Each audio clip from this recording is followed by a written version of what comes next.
At this time, I would like to introduce today's guest speaker, Lieutenant General Retired Rick Lynch, Executive Director, Automation and Robotics Research Institute. Lieutenant General Rick Lynch graduated from the United States Military Academy in 1977 and was commissioned as a regular Army engineer officer. As an engineer, he commanded both a combat engineer company and a mobile assault bridge company in the 17th Engineer Battalion's 2nd Armored Division.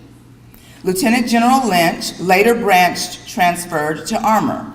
As an Armor Field Grade Officer, he was assigned to the 11th Armored Cavalry Regiment, where he served as an S3 Operations Officer for the 1st Squadron and later as a Regimental Adjutant and the Regimental Executive Officer. Lieutenant General Lynch commanded the 1st Battalion, 8th Cavalry Regiment, Mustangs, 1st Cavalry Division. Upon graduation from the United States Army War College, he commanded the 1st Brigade Raiders, 4th Infantry Division, Mechanized. After brigade command, he was assigned to the Joint Advanced Warfighting Program at the Institute for Defense Analysis, where he participated in joint concept development and joint experimentation. Lieutenant General Lynch attended the Massachusetts Institute of Technology, where he obtained a master's degree in mechanical engineering focusing on robotics. He utilized that education as the robotics project officer in the Directorate of Combat Developments at the Armor School and later as the Armor Center's Chief of Force Development. Lieutenant General Lynch's flag officer assignments included Assistant Division Commander, 4th Infantry Division Mechanized, and Assistant Chief of Staff and later Chief of Staff, Kosovo Force. He also served as the Deputy Chief of Staff Operations at Allied Joint Forces Command, Naples. While in the NATO Command, Lieutenant General Lynch commanded the Deployable Joint Task Force and the NATO Response Force. Lieutenant General Lynch was then assigned to Iraq to become the Deputy Chief of Staff for Political, Military, and Economic Affairs, which later became Strategic Effects for the multinational force Iraq and the spokesman. Lieutenant General Lynch assumed command of the 3rd Infantry Division Mechanized, Rock of the Marne, and Fort Stewart Hunter Army Airfield on 13 June 2006. The division headquarters and subordinate brigade combat teams deployed to Iraq as part of the surge in early 2007.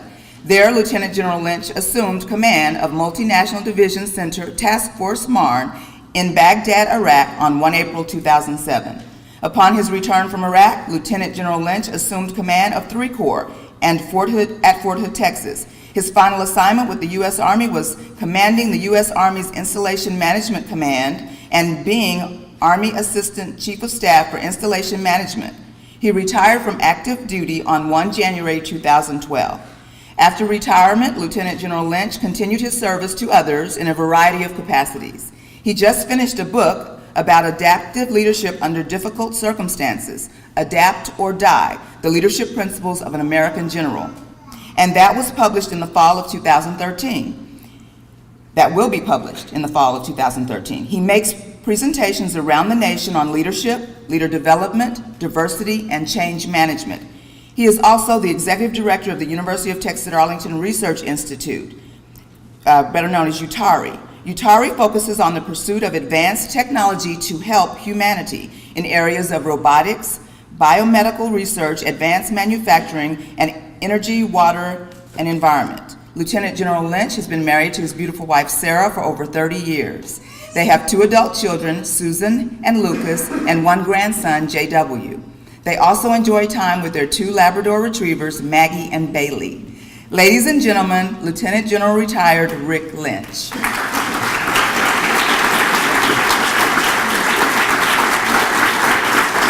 Man, that's a long introduction.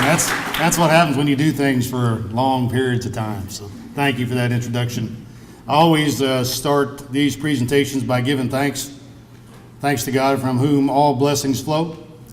Thanks to Dr. Carbari, not just for your superb remarks and your presence here, but what you've already done here at the University of Texas at Arlington. I am so excited about where this university will go under your leadership, and I'm excited to be part of your team to make that happen. Thanks to Colonel Rimmer and her staff. You know, I've been around a while. I've seen lots of ROTC departments, but I haven't seen any as good as this, as what she and her team produce for America's Army. It's nothing short of magnificent. So well done, Colonel Rimmer and your team.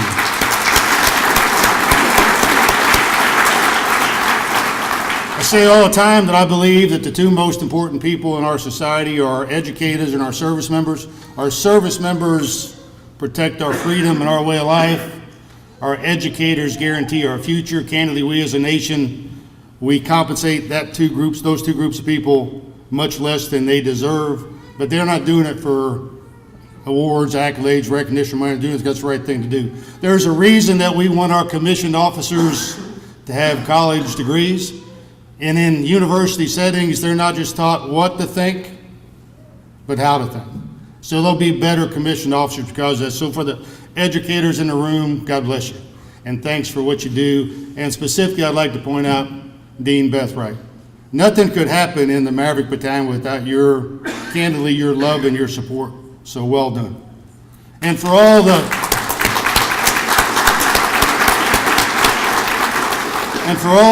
family members and friends of these young second lieutenants, God bless you and thank you for your support. They wouldn't have gotten to where they are today without you. And candidly, they're going to need a lot of your support as they go forward from this point on. So thank you for that. And I want to congratulate the young second lieutenants. This is very exciting. As I told Dr. Carbari, as I look back in my career, I would today take off these epaulets that have 3 stars and exchange them with you for your second lieutenant bars so I can start the career all over again. I'm very excited about that. But the only caveat is I'd have to retain my pay. I don't want to go back to being a second lieutenant with the second lieutenant pay. I learned a long time ago, if you want to address second lieutenants, and the non-commissioned officer room can attest to this, you got to get up close and personal, so I know it's going to break tradition here, but for you two young lieutenants, move your chairs right here, because I want you close to me as I'm talking to you. So pick up your chairs, bring them real close.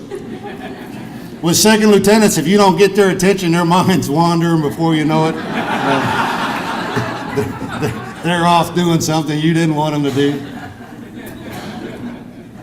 So I'm going to have a personal conversation with these 4 young second lieutenants, but you all can listen in because it's important as you support them in the future that you understand the instructions and the guidance that I'm fixing to give them right now. We're in Texas, so we all know what fixing to means. So, sometimes I worry in these ceremonies, gentlemen, that people take oaths just as another event. It's something we do in a ceremony, so we got to come in, we got to get introduced, we got to take an oath, we'll check that block and go on. That oath of commissioning is your charter for the rest of your life.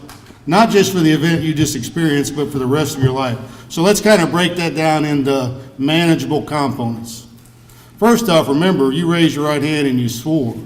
That was an oath that you took. It wasn't a casual conversation. It wasn't a point that you made over the course of a bar or a drink or something. That was an oath that you took.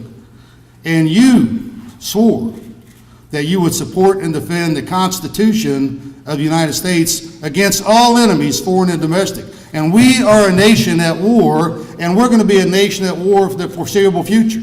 Regardless of what you read about in the press with, peace breaking out, none of us senior military leaders believe that we're going to be a peaceful nation in the future. We think we're going to be fighting this global war on terrorism for decades to come. For your time as a commissioned officer, we're going to be fighting this global war on terrorism in places like Iraq and Afghanistan, so we don't have to fight it in places like Arlington, Texas, or your hometown. So you swore to support and defend the Constitution of the United States against all enemies, foreign and domestic. That's the most important piece of the oath. Many of you were non-commissioned officers prior to becoming commissioned, so you know the difference between the oath that the enlisted personnel take and the oath that commissioned officers take. The enlisted personnel, for the larger audience, they swear to support the Constitution, and then they swear to obey the orders of the President of the United States, and the commissioned officers pointed over to them. Candidly, you didn't swear to people. You didn't swear to the President. You didn't swear to people. You swore to support the Constitution, and always remember that. You said that you took that oath of your own free will without purposes of evasion or any mental reservations. I didn't come to you and say, we want you as a second lieutenant in the United States Army. You volunteered. Ladies and gentlemen, we have not had a draft in the United States Army since 1973. Everybody that's serving on the field of battle today, to include these gentlemen, are volunteers. That's why I declare them to be the true national heroes. This idea that athletes and actors and people like that deserve all the accolades you're getting, that's silly. Let me tell you what a hero is. A hero is what these gentlemen are fixing to go do, and many of them have already done. That hero is the gentleman who's going to don the nation's uniform. He's going to deploy to some godforsaken place like Iraq or Afghanistan. He's going to put on 70 pounds of body armor. He's going to walk the streets of this hostile environment with temperatures about 110 degrees, and he's going to get shot at while he's doing it, and his buddy's going to get shot at while he's doing it, and we as a nation, we compensate them at about $1,200 a month. That's silly, but that's what we do. So you gentlemen, you swore to support the Constitution, and you did it of your own free will. So always remember that.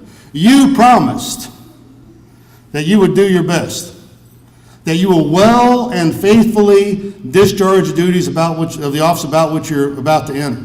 Now you're all fixing to go be platoon leaders, right? About 40 people, America's most precious resource, America's sons and daughters, and regardless of what you might be thinking today, you're going to lead them at some point in time on the field of battle.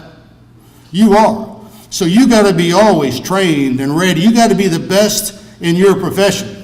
We expect officers to daily live the Army values: leadership, duty, respect, selfless service, honor, integrity, and personal courage. You got to set the example every day. We'll accept nothing less. You're the commissioned officer. You're the moral compass. You're going to teach these youngsters what to do, how to do it. You're going to lead them in the right way all the time. We demand that. We demand that. And to do all those things I just described, you need a lot of help. Candidly, I give all glory to God and all thanks to my family for everything that's happened to me. I wouldn't be where I am today without my wife, Sarah. There's just no way that I'd be standing here today as a Lieutenant General of the United States Army without the love and support of my family.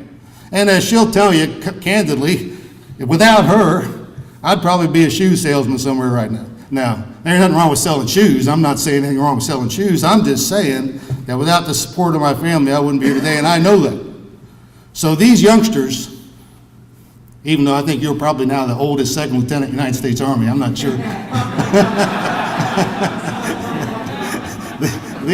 These youngsters need your continued love and support, and I'm praying that you're going to call them all the time and say, what do you need? What can I help you with?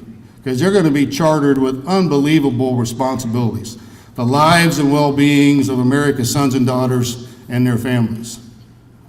And then the last thing you say in your oath, your commissioning oath, is "so help me God." And that can look both ways. That can be, hey, I swore to God to be able to do the things I outlined in my oath, and I got that. But I don't take it that way. I take it that you're asking God for help. So help me God. I'm a man of faith. I start every day in prayer, and I ask God for strength and courage and wisdom to do the things that He wants me to do. Candidly, on the field of battle, 153 youngsters died on the field of battle on the place that I placed them. I got to live with that the rest of my life. You're going to do the same thing. Probably already have. 800 more were severely wounded. If I didn't have God's help, as He describes in Philippians 4, 6, and 7, do not be anxious about anything, but in everything with prayer and petition present your requests to God, and the peace of God, which transcends all understanding, will guard your hearts and your minds in Christ Jesus. My personal strength comes from my relationship with God. So help me, God. So help me, God. In the field of battle, when I had youngsters die, one day we had 7 youngsters die in a house-borne explosive device incident. I flew there. I got down on my knees with tankmen. I prayed for God's help. So help me, God. So you're fixing to do the most important thing our nation needs anyone to do. You're going to protect our freedoms and our way of life. You're right now, as Dr. Carbari said, you're on the verge of a wonderful opportunity to serve. My favorite book is a book entitled A Life God Rewards. And the author says generally, God doesn't care how many stars you wear or how much money you make. God cares about how many people you touch. That's what you're fixing to go do. You're going to take the responsibility for the lives of your platoon, your company, your battalion, your brigade, your division. Maybe one of you will become the 3-star general in about 30 years. You're going to take that responsibility. We're all going to help you get there. But you got to commit to this day, to do the best you can as Second Lieutenant of the United States Army. Our nation will continue to be free. Our nation will continue to thrive. Folks in university settings can continue to pursue academic excellence because of the work you're fixing to do. So just know, I'm so damn proud of you. I'm so excited for you. I'm so excited for your family.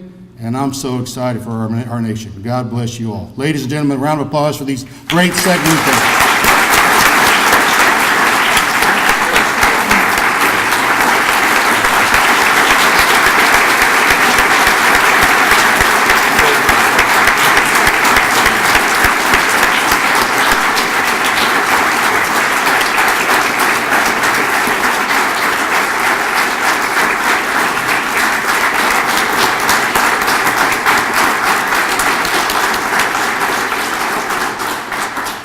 At this time, Lieutenant Colonel Rimmer will express a token of our appreciation to Lieutenant General Lynch. So General Lynch has been with us for a year and a half now, and we're so excited to have him be a friend of the battalion. And we believe that the print that one of the former cadets in the battalion actually painted for us is a historical depiction of the life of a cadet here in the university throughout the year since 1902. And sir, the name of the print is Cadet Echoes, and you are the best thing that's happened to us, and thank you so much.